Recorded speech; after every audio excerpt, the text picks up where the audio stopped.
Hey guys, welcome to the first week of Tech for Teachers. This week you're taking a look at Chapter 1 and we're looking at technology in terms of the big picture. And a lot of you are already using technology, whether it's in your homes and classes you're working with, but when we use it in teaching, it can look a little bit different sometimes. So we want to talk about the definition of educational technology and what it means to integrate technology in the classroom. And we're also going to do a little bit of history here. And if you know anything about me, I love history. So this part excites me about how digital history and technology, how that's changed over time and the new things we have. And we're also going to take a look at some trends and some new technology that could help us as educators. And one of those being AI as we move forward. So first off, we have to look at the framework for how we integrate technology and educational technology in particular. Now, some people will automatically come back and say technology is bad. Well, I say technology is neither good nor bad. It is neutral. It's how you use it that makes that definition of technology. And what we want to do, we want to make sure our students and us that we are ethical in our practice of how we're using technology and resources, and that we're using them to support the educational process, teaching and learning, that we're not using that technology to replace it. Now, the educational process, when we talk about that, we're talking about ideas of learning theories and pedagogical instructions and curriculum standards and content knowledge. And those are things that we cover in Introduction to Education. And this tends to be just a little bit of review for you on that area. And then when we talk about technology resources, we're talking about different tools and software and media that's out there, technology support. And boy, let me tell you, I love IT over here at the Falls. They help me out more often than I care to admit. And then technology expertise. That also comes into play, the comfort level of technology that the user has. So when we talk about the process of integrating educational technology, we're talking about identifying problems of practice. In other words, you've got to figure out where technology might be used to help a problem you're experiencing as an educator. For example, school I was at previously, we used a version of communication with parents similar to Blackboard, and we had parents struggling with how to find their child's grade, how to communicate with teachers, and I realized that, and so I created instructional videos for parents to utilize, and we sent them home to learn how to use this technology more effectively. And it helped us on the school end because parents were able to communicate more, helped the parents because they felt more comfortable in using it. And so it started though with identifying a problem of practice. Then you identify the technological resources that you could use as solutions. In my case, it was simply creating a video and putting it on YouTube, and then using the resources as educational technology and learning environments. Well, the learning environments were the parents learning how to use this technology the school had implemented, and then assessing if that technology solves the problem of practice. And it did. It really helped the parents figure out how to communicate, how to find the information they were looking for. And it helped alleviate all the phone calls that were happening to the school trying to learn how to use that technology. So history of digital technology covers approximately 6 eras. And when we talk about technology in these terms, we're talking about modern era technology. You got to think, at the time it was invented, the wheel was a new form of technology, but that's not as far back as we're going. We're looking at more of digital technologies. And so era 1 is what we're going to call the mainframe computer era. That runs from about 1950 to about 1970. And when you think about this time, this is when computers first came into usage. And some of the first computers were actually working with flight simulators and MIT pilots. And then you look at this idea of computer assisted instruction that's starting to happen in the early 70s, how far we had come from that point in time. We're looking here when computers would take up an entire classroom of space at this time. So it wasn't computer as in what you may think computer now. Then we move into what's called the computer era, moving out of the mainframe, which is classroom size, to more what we're used to, but probably nothing you ever saw. I can remember our first computer in our house happened in the late 80s. And it was a Tandy computer, and the thing weighed a ton. It was hot all the time, and it pretty much so could play very simplistic games, but do word processing and calculations and things of that nature. Because before that, when we were typing out papers, we were literally typing out papers on a typewriter. Yes, I realize I'm dating myself, but that's okay. So the computer era started in about 1970 and moved into 1990.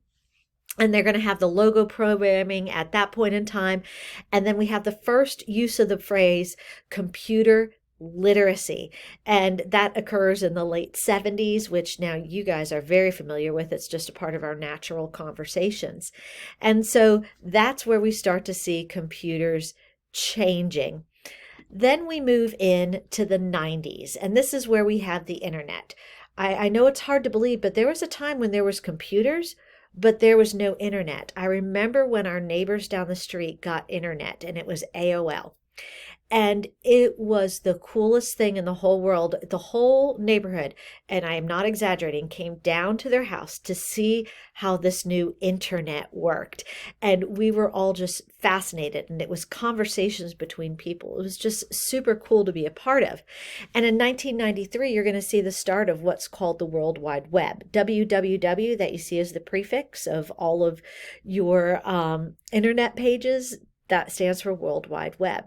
And internet use is going to absolutely explode by 1994. Virtual schooling is going to begin in 1995.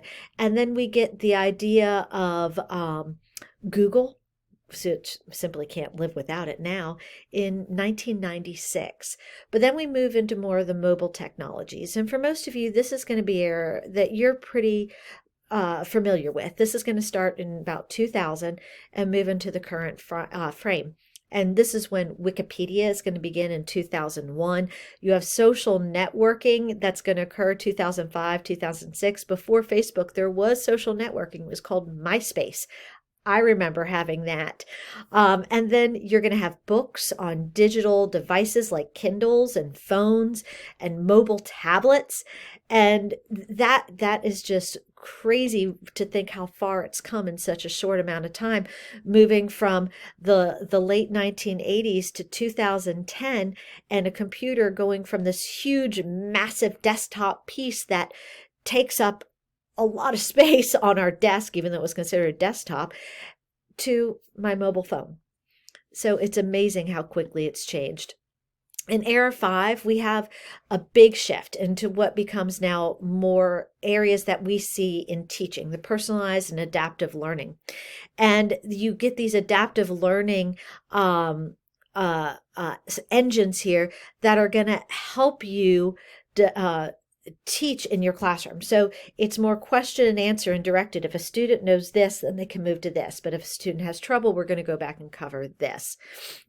Then you're going to see areas more in social media that's going to jump in on this education bandwagon, because people are really seeing the benefits of the internet and how that can help students. Then we move into the digital justice era. And in 2019, I don't know if you know this or not, the federal government passed a Digital Equity Act, trying to make sure all people had access to digital devices, digital formats, so that all students could have a sense of equality with their digital devices.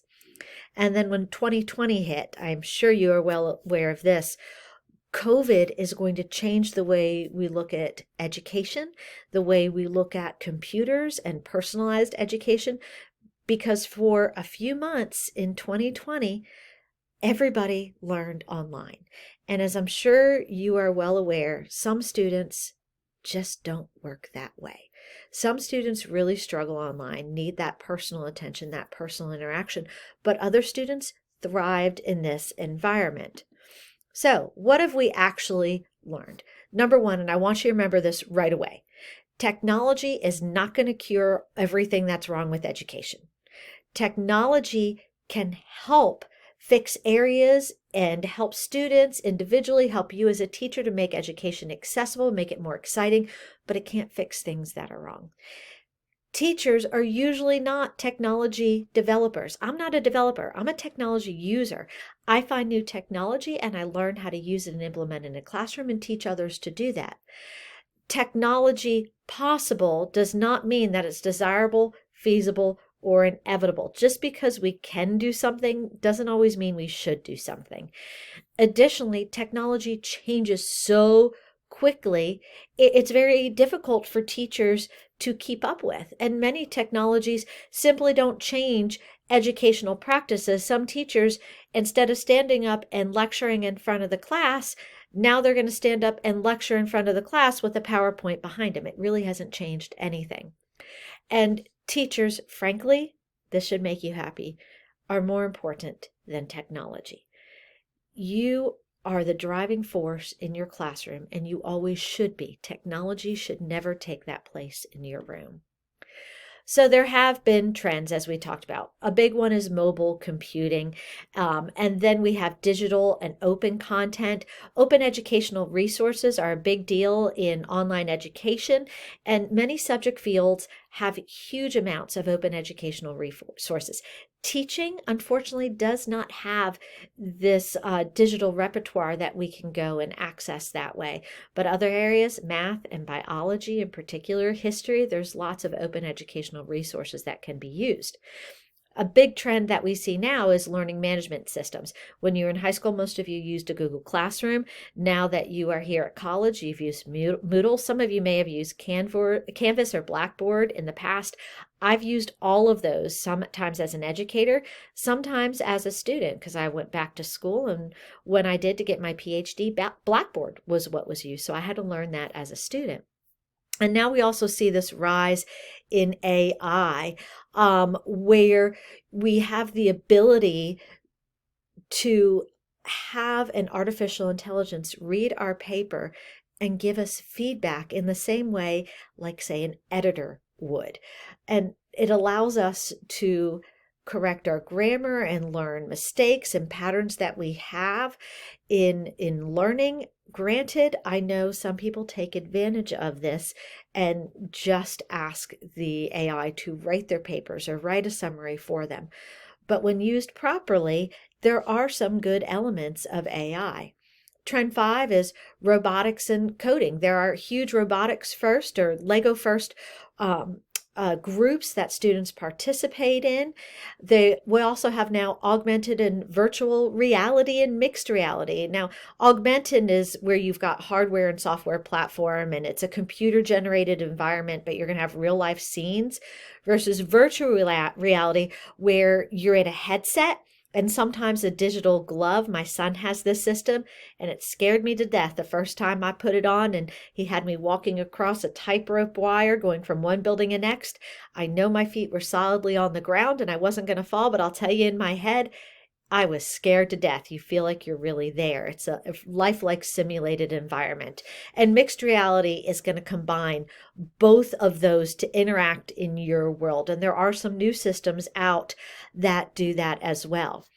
So when we talk about educational trends and leveraging technology innovation, the first trend is blended and online learning. And this really took off during COVID, this idea of online learning. And the blended learning where students, they're working on a computer sometimes they're in a classroom. There's also the idea of games and gamification, playing to learn. Then there's also personalized learning where students are getting help, in essence, from an AI system that's directing them to the next level target. There's also maker and DIY learning. I can't tell you how many times my husband has watched YouTube to learn how to repair an element of our car. There's also computational thinking and immersive learning that are all these new technology trends. Now, the essential condition we want to make sure we enforce with our students and protect ourselves as well is safety. You always want to make sure that you're protecting personal data and privacy. And there's going to be a whole lot of laws that govern student data. And you always want to check with your school's IT before you begin any sort of new software or using new tools, because you want to make sure that the privacy of the student and their data is going to be protected. Again, you're going to need to talk, and we'll talk about this more as we move through, is online safety. Most schools are going to use an internet filtering that's going to reduce content that students shouldn't be viewing. And this is all part of the Children's Internet Protection Act that was passed. And you're going to have acceptable use policies and expected behaviors that you want your students and if you are an administrator in a school, your staff and your faculty to use as well.